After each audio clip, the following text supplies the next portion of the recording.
अरे पागल कहेला ना रे लोगवा, पागल कहेला ना कि हम त नैहर के बानी रसीली के लोगवा, पागल कहेला ना कि हम त नैहर के बानी रसीली के लोगवा, पागल कहेला ना। पागल कहेला ना, पागल कहेला ना,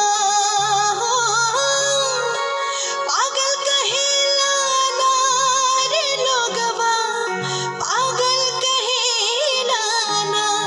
कि हम त नैहर के बानी रसीली के लोगवा, पागल कहेला ना। 12 गज के चोली से अवली, 60 गज के साड़ी हो,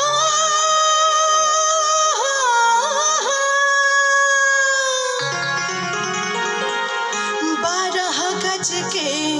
चोली से अवली, 60 गज के साड़ी,